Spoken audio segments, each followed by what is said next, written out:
time, and then that's when you send. That's how you sort of match the tempo and send the fans home happy. Because let's face it, okay, Roman Reigns is gonna get booed out of the stadium.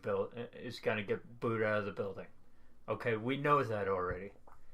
Okay, but it's been shown that when he's in a match that goes well with his strengths, okay, he's a brawler. Okay, what was the problem with his Triple H match and his Undertaker match? Okay, let's be honest. The Triple H and the Undertaker couldn't keep up. Couldn't match up to Roman Reigns.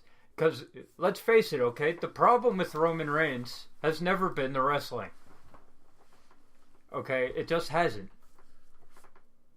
It's never been the problem. He puts on good matches all the time. It's just the problem is that the WWE tries to make him something that he isn't. He's a good wrestler who they try and market as a great one. Yes. If you cater to his strengths, which is brawling and powerhouse stuff, okay, the Undertaker, even though he's a brawler and a powerhouse, okay, he can't. He's too slow now. He's too slow. It doesn't look like his brawling has any strength, and he's not as good as he once was. There's no problem with that. Anyone can admit it. Mm-hmm. Okay, putting him against Roman Reigns, the match never had a shot of being any good. Okay, mm-hmm. Triple H, okay, they just didn't match up well together. That's it.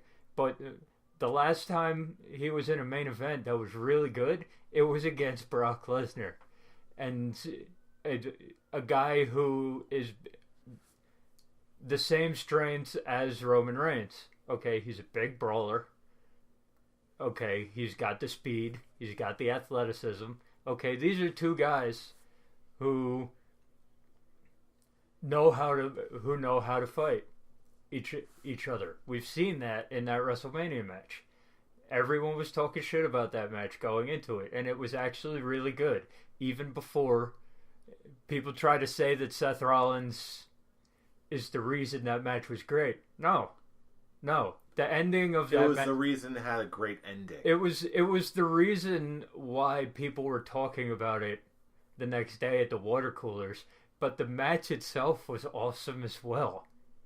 Okay?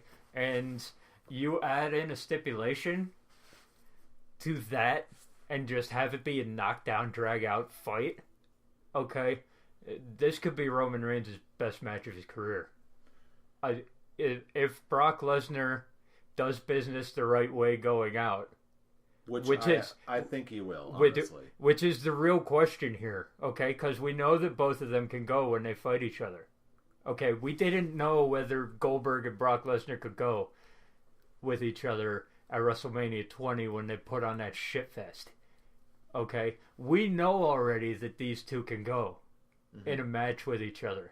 Okay, add in something big, add in a big stipulation, we could have greatness on our hands here, whether the crowd is into it or not.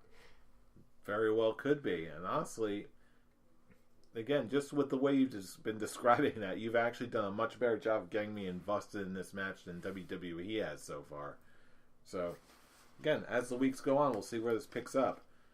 But speaking of seeing where this goes, next up we have the continued adventures of John Cena trying to get into WrestleMania to face The Undertaker. This week he was calling out The Undertaker. He kept, mocking The Undertaker, trying to get him to come out and respond to him. And, well, Kane responded, and he chokeslammed John Cena. What is this about? Well, we know what's going to happen here. Okay, John Cena's going to beat Kane on Raw. Okay. He's probably going to do something that puts Kane out. I mean, like, out so he can go be Politics Kane again. Okay. This is legit a 2-week return for Kane. He comes out to attack John Cena. Okay. John Cena puts him out this coming week. Undertaker accepts the challenge the week after because John Cena will do something after the match that puts Kane out for good. Or, air quotes, for good. Until the next time. Until the next time that someone is needed to bring the Undertaker back in. But I just hate that this is where they went with this. It's just like John Cena throws out the challenge. He comes out to the ring at WrestleMania, and that's when Undertaker answers the challenge. That's it. You don't need any other stuff. I don't need to see Kane again. I don't. Kane had a good run. I'm not invested anymore. I don't care about Kane, and I really don't care about a John Cena Undertaker match at WrestleMania. I'll be honest with you, neither do I. After the way the last year ended, I just don't want to just let the Undertaker, all pun intended, rest in peace. This is a year too late. John Cena versus The Undertaker should have been last year. Mm-hmm. And then if you want to give Roman Reigns his moment in the sun or whatever, you have The Undertaker beat John Cena last year. Then John Cena can go off and do his movies and have his WrestleMania breakdown this year. Have it do the same thing. And have some other kind of match, and have Roman Reigns retire The Undertaker this year.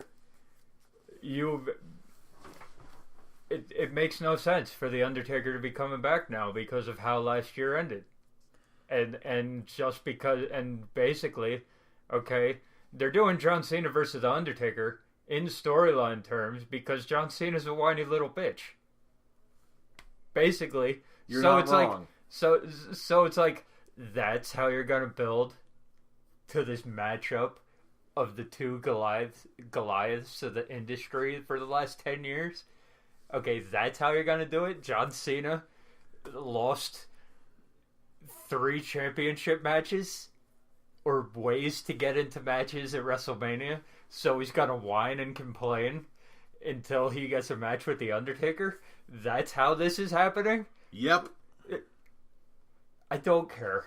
I don't, and bringing in Kane does not make me want to see John Cena versus The Undertaker any more than just him issuing the challenge and showing up at WrestleMania and Undertaker answering the challenge would have.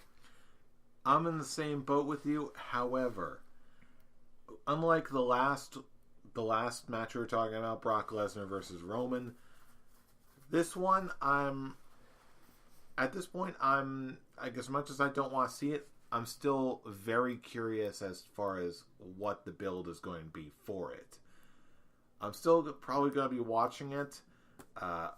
I'll be looking forward to it, presuming that this really is The Undertaker's last match. If it's for that, I'd be more curious to see how they actually do it and what they actually do for the lead up, for the match itself, and all of that. If it's The Undertaker's last match, okay, they need to pull off something that's bigger than last year. Because last year, with the coat, the hat, and the gloves in the middle of the ring, that was the perfect send-off.